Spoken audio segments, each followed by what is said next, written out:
As usual, Archanaji, because you have to leave early for the dispensary, will you read the first para? Okay. Okay. Yes, Sangara. In the teaching of the Gita, which is more Catholic and complex than other specialized teachings and disciplines, these things assume a larger meaning. For the unity here is the all-embracing Vedantic unity, by which the soul sees all in itself and itself in all, and makes itself one with all beings. The Dharma is therefore the taking up of all human relations into a higher divine meaning, starting from the established ethical, social, and religious rule which binds together the whole community in which the God seeker lives. It lifts it up by informing it with Brahmic consciousness. The law it gives is the law of oneness, of equality, of liberated, desireless, God governed action, of God knowledge and self knowledge, enlightening and drawing to itself all the nature and all the action, drawing it towards divine being and divine consciousness, and of God love as the supreme power and crown of the knowledge and the action. The idea of companionship and mutual aid in God love and God seeking, which is at the basis of the idea of the Sangha or divine fellowship, is brought in when the Gita speaks of the seeking of God through love and adoration. But the real Sangha of this teaching is all humanity. The whole world is moving towards this dharma, each man according to his capacity. It is my path that men follow in every way. And the God seeker, making himself one with all, making their joy and sorrow and all their life his own, the liberated, made already oneself with all beings, lives in the life of humanity, lives for the oneself in humanity, for God in all beings, acts for Loka Sangraha, for the maintaining of all in their dharma and the dharma, for the maintenance of their growth in all its stages and in all its paths towards the divine. For the avatar here, though he is manifest in the name and form of Krishna, lays no exclusive stress on this one form of his human birth, but on that which it represents, the divine, the Purushottama, of whom all avatars are the human births, of whom all forms and names of the Godhead worshipped by men are the figures.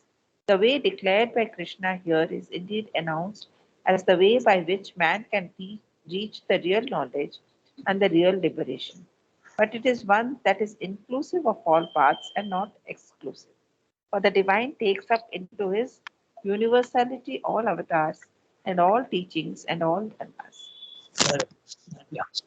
So the chapter is a divine birth and divine works. So in this one, we'll read each sentence and see what it says. Okay. In the teaching of the Gita, which is more Catholic and complex than other specialized teachings and disciplines. I'll stop here. The other specialized teachings and disciplines are very specific. For instance, the Jnana Yoga wants only knowledge of God and goes only through the mind. Then the Bhakti Yoga also wants only devotion and love for the divine, but goes only through the heart, not the other parts of the being. Then exactly in the same way, Karma Yoga also uses the will and the body and goes only through that, and they want liberation. So these are very restricted. But the Gita wants all. Okay, that's why it's saying more Catholic and more complex. It wants knowledge of the divine. It also wants love for the divine, but it also wants the divine works, Karma Yoga also. So that's why it is so more Catholic and more complex. Okay? That's what it's saying. These things assume a larger meaning. What are these things? He is referring to the Dharma, Sangha, and the Bhagavata. As I said, Bhagavata, Bhakta, and Bhagavan. Okay. So he has mentioned that also in the other one also. Everywhere these three things come in. Okay. We have also spoken about the Buddha, no? The Buddha, the Dharma of the Buddha, and then the Sangha. So these three things are coming in all the time. Okay, That's what he's referring to. For in the unit, he is going to discuss these three things in this paragraph. The dharma, the sangha, and the avatar. These three things is what he's talking about. For the unity here is the all-embracing Vedantic unity by which the soul sees all in itself and itself in all and makes itself one with all beings. This is a Vedantic unity because this is in the Upanishads very clearly. The soul, everything sees itself, it sees itself in everything. That is what's called the apprehending consciousness. You see yourself in everybody else, okay? Essentially, not the body. You see your own soul, your own consciousness in other consciousnesses. Outside, the face is different, the body is different. There's a sonnet of Sriyandra who says, to whichever face I turn, to whichever being I turn, I see myself with a different face. Okay? So that's a cosmic consciousness. But there's also the other one, okay? Sees all in itself. You feel, he has a sonnet again for that. He says, the largest stars in the universe are burning within me. Arcturus and Belphegor burn in me. So that's a comprehensive consciousness. You comprehend everything. So cosmic consciousness has got these two things, apprehending and comprehending. You see yourself in others and you see all others in yourself. When a person experiences this, it could be either this or that. Usually it's rare to have both. Okay. Then the Upanishads go on to say, this concept is put in this way. The one in the many, the divine in the many, in the multiplicity, the many in the one. Okay. But the last one is the most important one. The one becoming the many. In other words, the divine is even matter. Okay. So he himself becomes the many. In Latin first chapter also, if you remember, he says that matter is a fit instrument, a fit house for the divine to live in. That's the first. Then he says that matter is not only a fit house for the divine to live in, but it is the divine itself. Okay. So that is what the last one, the one becoming the many. The divine has become matter also. That's it. So that's what he is. This is the, and also is the, in the Gita also this idea is there. So, for the unity here is the all-embracing Vedantic unity, very clearly mentioned in the Upanishads, by which the soul sees all in itself and itself in all and makes itself one with all beings. The dharma is therefore the taking up of all human relations that we discussed is dharma. Dharma is not only moral or spiritual. It starts even at the lowest level. Okay? Even the Shudra has got his dharma. Even the Vaishya has got his own dharma. The rule and the law of his being. Okay? He has to live according to the law of his being. The dharma is therefore the taking up of all human relations into a higher divine meaning. Starting from the established ethical, social, and religious rule, which binds together the whole community in which the God seeker lives, it lifts it up by informing it with the Brahmic consciousness.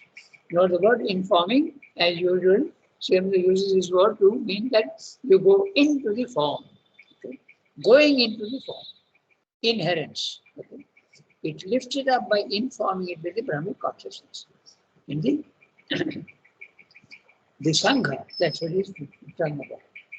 The law it gives is a law of oneness, of equality, of liberated, desireless, God-governed action, of God knowledge and self-knowledge, enlightening and drawing to itself all the nature and all the action, drawing it towards the divine being and divine consciousness and the God love as the supreme power and crown of the knowledge and the action. So you can see very clearly here, he is talking of God-governed action, God knowledge and self-knowledge. In other words, all three levels, okay? The transcendent, the cosmic and the individual. So, and also, he's saying, he is also talking of the action and the God love. So, the Gita is a synthesis of all the three: knowledge, love, and karma. So that's why it is so complex and very Catholic. That's what it is. The idea of companionship and mutual aid in God love and God seeking, which is at the basis of the idea of the Sangha or divine fellowship, is brought in when the Gita speaks of the seeking of God through love and adoration. But the real Sangha of this teaching is all humanity. So it starts with the followers of the word Sangha is used in Buddhism. Okay. Dharmam Sharanam Gacchami, Sangham Sharanam Gacchami, Buddham Sharanam Gacchami. So this again refers back to the Bhagavata, the Bhakta, and the Bhagavan. So this is all the three are necessary.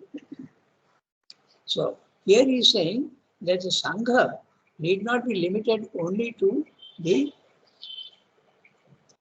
followers of one particular, maybe Buddha. Even the same thing applies also to Sriyamdu Sangha. Okay? Those who have come into contact with the Mother and Sriyamdu, they make the Sangha. Of course, we don't see it in a very religious spirit because that's not the thing. But once you come into contact with them, you become their responsibility. They look after you. Okay? There is no doubt about that. In one place which is not published, he says that I will have more than 1,000 children, and they will be the forerunners of the new race. Okay, so it's very encouraging to know that. Okay, so the real Sangha is the teaching of humanity. So finally, it has to go to all humanity. And this idea is there also in the Upanishads, in a very minor Upanishad. Okay? That is it. Vasudha eva kutumbakam. If you want with the Sandhi, Vasudhaiva kutumbakam. So, the whole world is my family. That's what this is in the Upanishads also it is there, and even in the Gita also it is there. That's stressing that. The whole world is moving towards this dharma. Each man according to his capacity. It is my path that men follow in every way. So in other words, even at the lowest level of humanity, there is, in fact, he says in the synthesis, if you remember, all life is yoga. Because what is yoga? It's a travel towards the perfection. So you are traveling, even at the lower end, you are traveling towards that, but at a lower stage. So it's everybody is doing yoga in a sense, because there's always the urge for perfection. Everything, in everything, even in animals, it is there. Okay, so there won't be yoga consciously, but it's an unconscious yoga that happens. So it is my path that men follow in every way. And the God seeker, making himself one with all, making their joy and sorrow and all their life his own, the liberated, made already one self with all beings, lives in the life of humanity, lives for the one self in humanity, for God in all beings, acts for Loka Sangraha. Loka Sangraha is a word used in the Gita for holding together the worlds. Okay? Loka Sangraha. Maintenance of the laws in the physical world. For the maintaining of all in the dharma and the dharma. For the maintenance of their growth in all stages. Note that, in all the stages. Even when you think you are not doing yoga, there is a growth, and that itself is the yoga. Okay. For the maintenance of the growth in all stages and in all its paths towards the divine. So all-inclusive. He is explaining how it is Catholic and complex. Okay. The Gita. For the avatar here, though he is manifest in the name and form of Krishna, lays no exclusive stress on this one form of his human birth, but on that which it represents, the divine, the Purushottama, of whom all avatars are the human births, of whom all forms and names of the Godhead, worshipped by men, are the figures. They are the figures of the Purushottam. The way, yeah, the way declared by Krishna here is indeed announced as a way by which man can reach the real knowledge and the real liberation. This is something that we have to understand, and that which the Westerners often don't understand. Yoga is something Indian, okay? But we don't want yoga. We want to go through the Christian method. That's not true at all. Okay? It's universal. Yoga is something that anybody can apply. Those who are in the South Pole, North Pole, Equator, everywhere. It is something that belongs to humanity. It originated in India perhaps, but it is something that everybody can. There's nothing exclusive about it. It's all inclusive. But on that it represents. The, uh,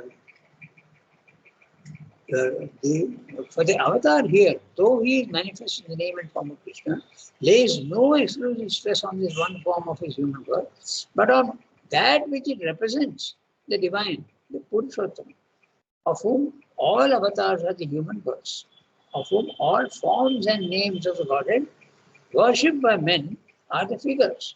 They are only the figures. The way declared by Krishna here is indeed announced as a way by which man can reach the real knowledge and real liberation. The yoga is enunciated in the Gita.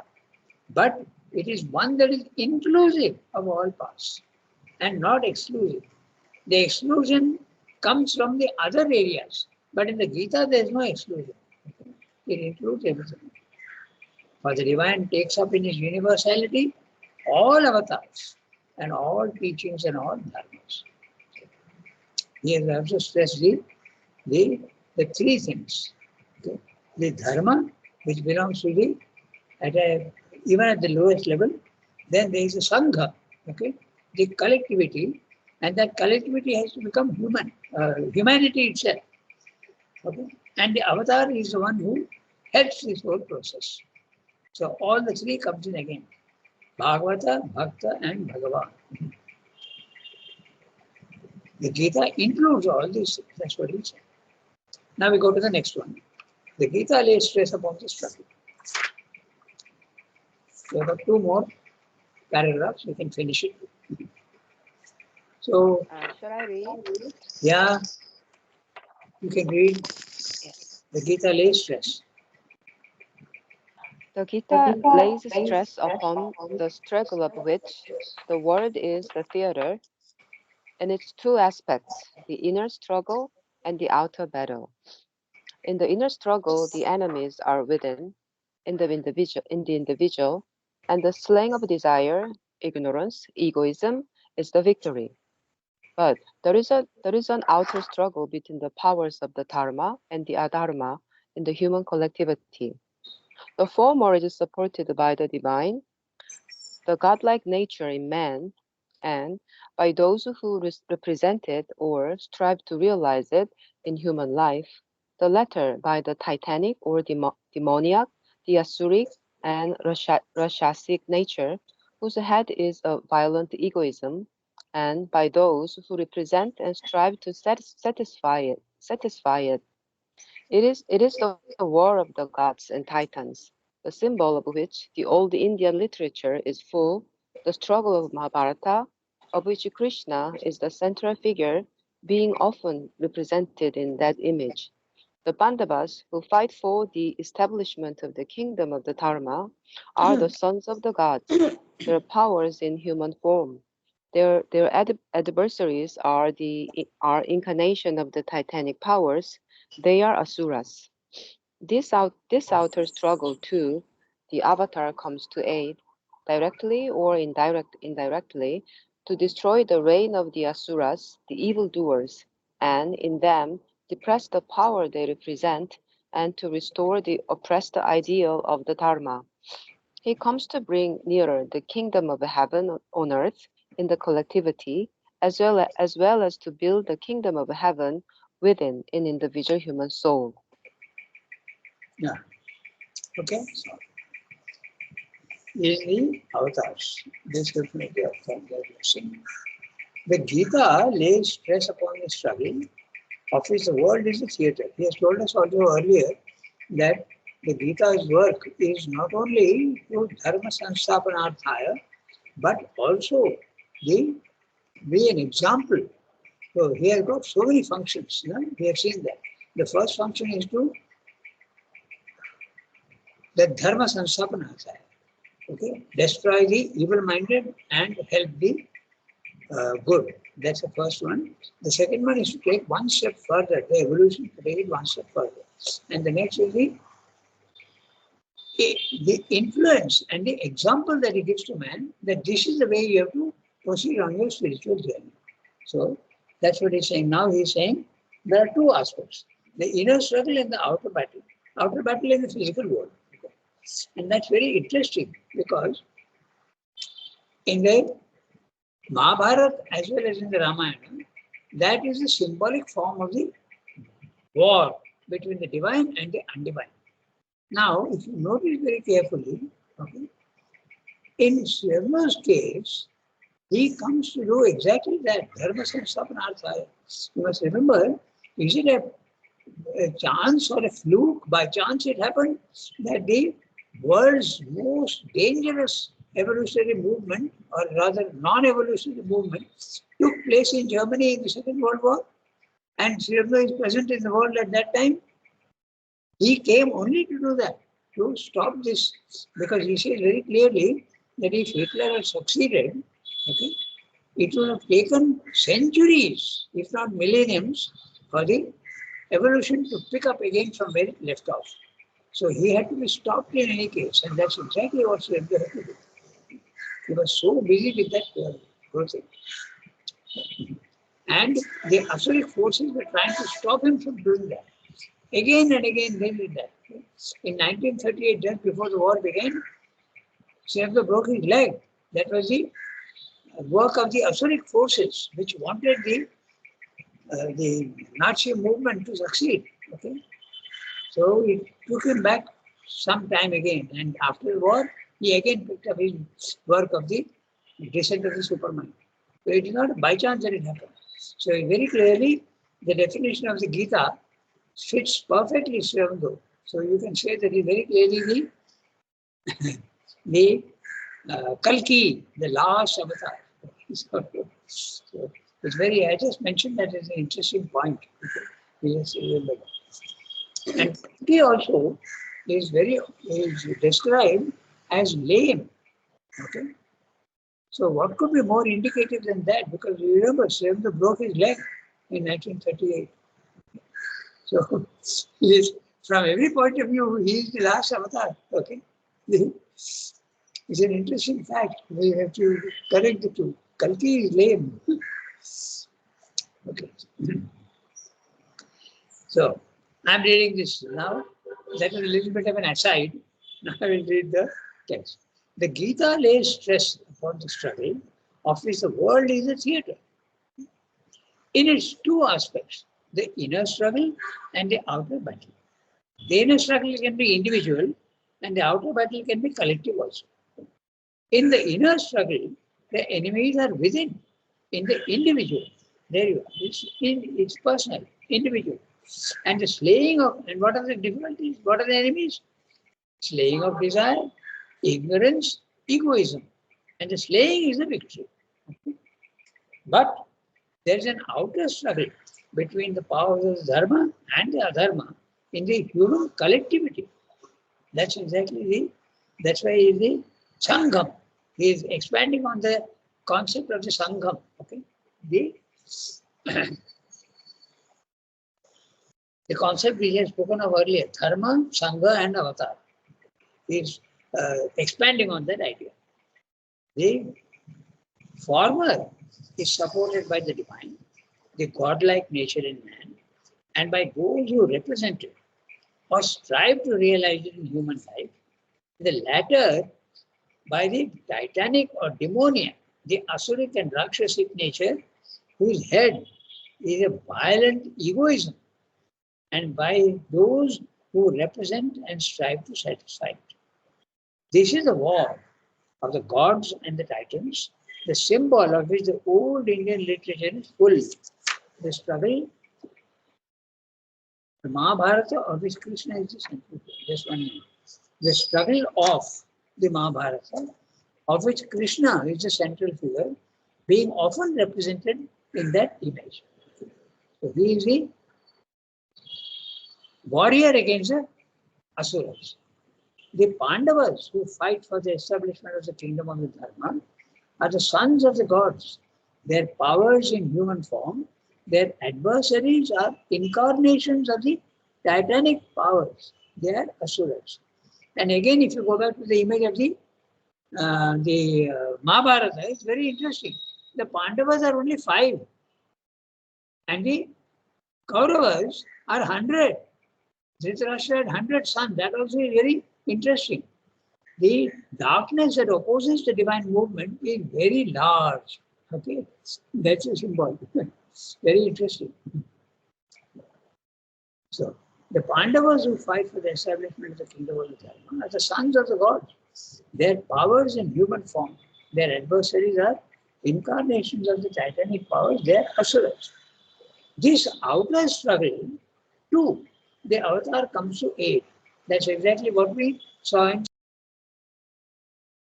the worst possible danger came and he had to deal with them. Directly or indirectly, to destroy the reign of the Asuras, the evildoers, and in them depress the power they represent and to restore the oppressed ideals of the Dharma. He comes to bring nearer the kingdom of heaven on earth in the collectivity as well as to build the kingdom of heaven within in the individual human soul. So obviously, Swayambhu is here very clearly implying that there is a individual progress, but there should be a collective progress. That's his whole idea. Throughout his writings, not only the individual must be liberated, but the evolution also must be liberated from its shackles to the past. It has to go one step further. That's why the idea of the collectivity always comes up. That's the reason why the ashram and automobile were made. The yoga should not be to individuals. We extend that to the collectivity. Everybody must benefit. That's the whole idea. Okay. Now we have the last paragraph chapter. Shall I read? Yes, Jasmine, please do.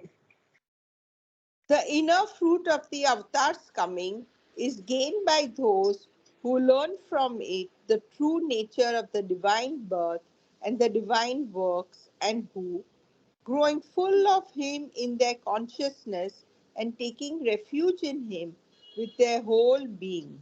Manmaya Mama Upastre, purified by the realizing force of their knowledge and delivered from the lower nature, attain to the divine being and divine nature.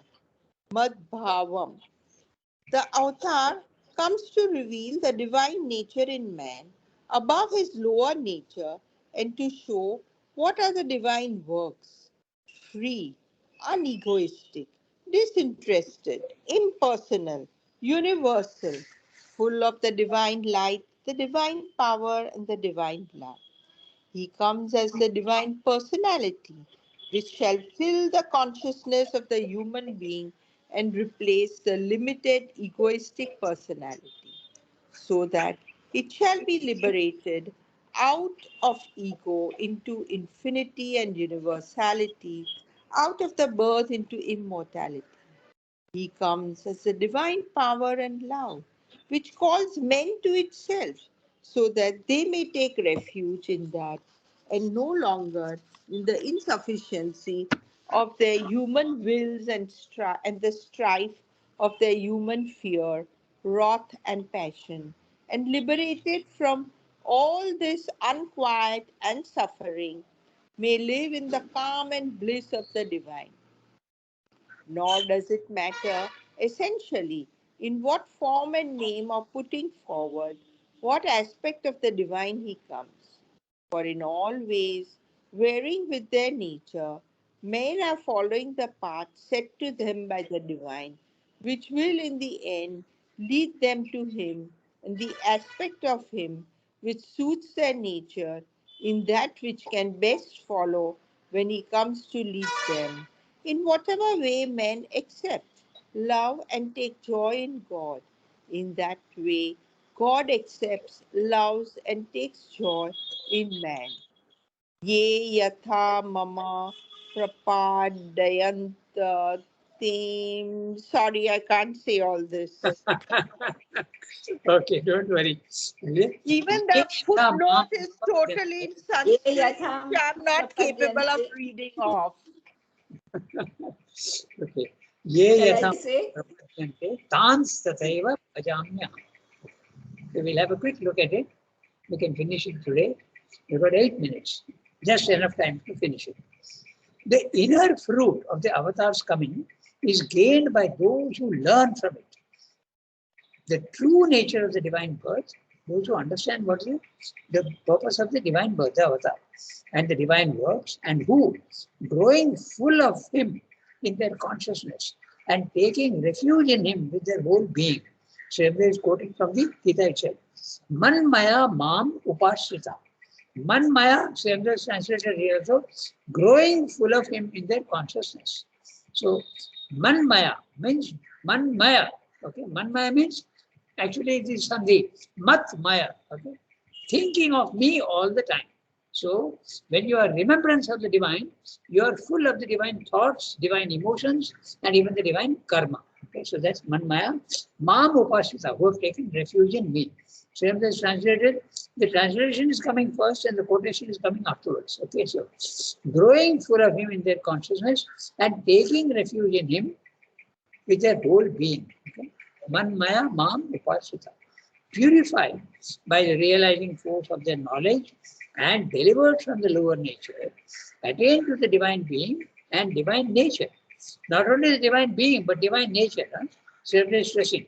The divine being is rising to the second level of the spiritual planes. But divine nature, you can also put on the divine nature at the lower level. Okay, that's Sridhar's whole idea. Okay. He goes on stressing that. It's not enough to have spiritual liberation. You must also liberate the nature. That's his whole idea. Transform the nature also. The avatar comes to reveal the divine nature in man above this lower nature and to show what are the divine works. Free, unegoistic, disinterested, nishkama, impersonal, universal, full of the divine light, the divine power, and the divine love. So here also he is telling very clearly, divine light, knowledge, divine power, Shakti, and divine love, Bhakti. So all the three have to be combined. He comes as the divine personality.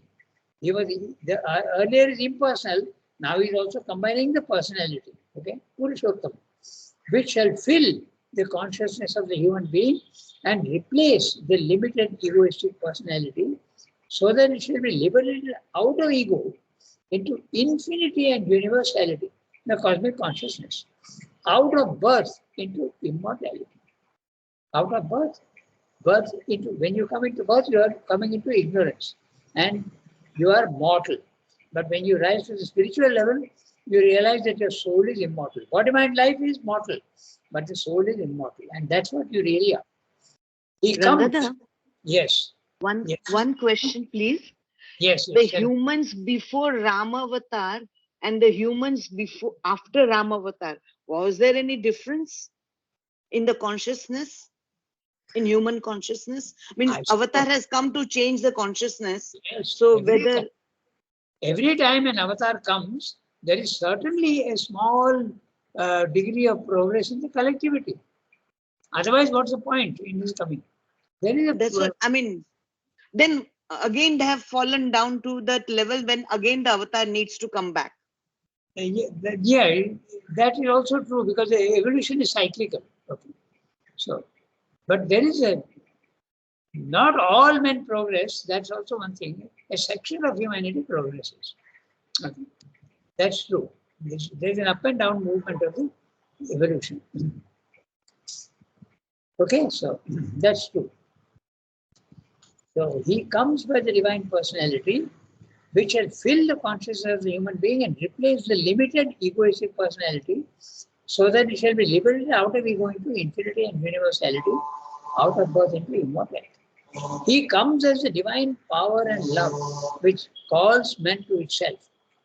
So, this called men to itself is very interesting, because many people come to Srimjo and Mother by the call of their own soul. But there are 3-4 cases in the ashram where they were called to come to him. Okay? There was a case of Kanai Ganguly. Kanada was our French teacher. And Srimjo told him that you are coming from a very high plane. Okay? Your soul is a very high level and it's come down. So he was called. Okay?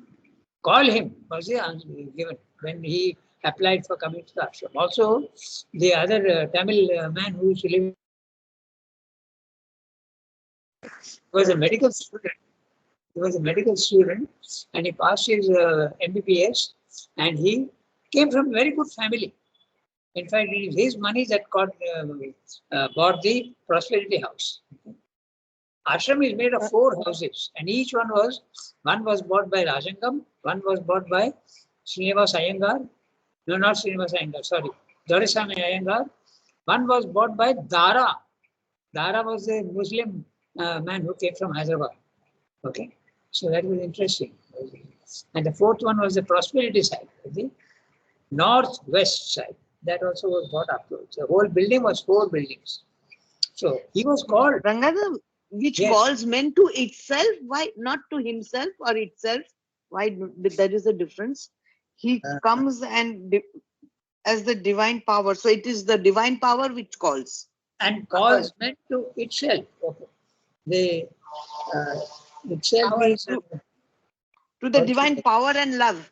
It is for power. It is for power. Power, divine yeah. power. Power and love. Okay. Okay, that's it. Yeah. I suppose that's why he's saying itself. Okay. It also becomes a little impersonal. So, then he's saying, no longer in the, so he comes to the divine power and love which calls men to itself. I stopped at it, which calls men to itself.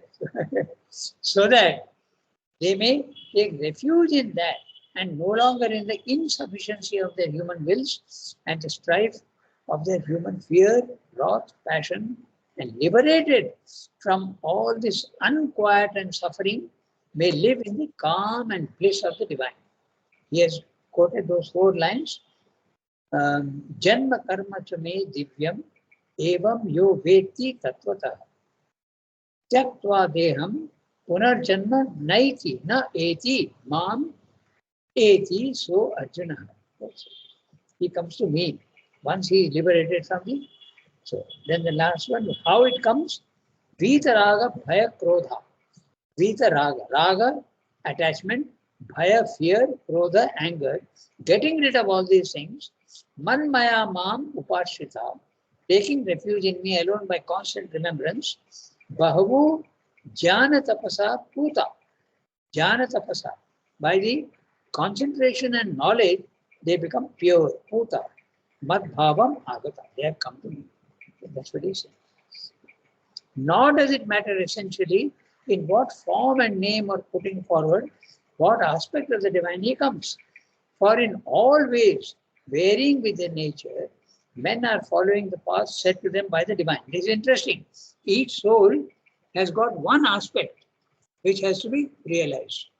And that's why the Swabhava concept also comes in here. Okay? Each soul has got its own Swabhava, which is not the same as others. Essentially, you are all divine, but then each one has got a different function to come into the world, and that's a path to follow. Okay? So, following the path set to them by the divine, which will in the end lead them to him and the aspect of him which suits their nature. Just note that. It's very interesting. Each soul has got its own purpose and achieve something in the physical world. And that purpose is 100,000 million, endless. Each soul has got a particular function to do. Is that which they can best follow when he comes to lead them.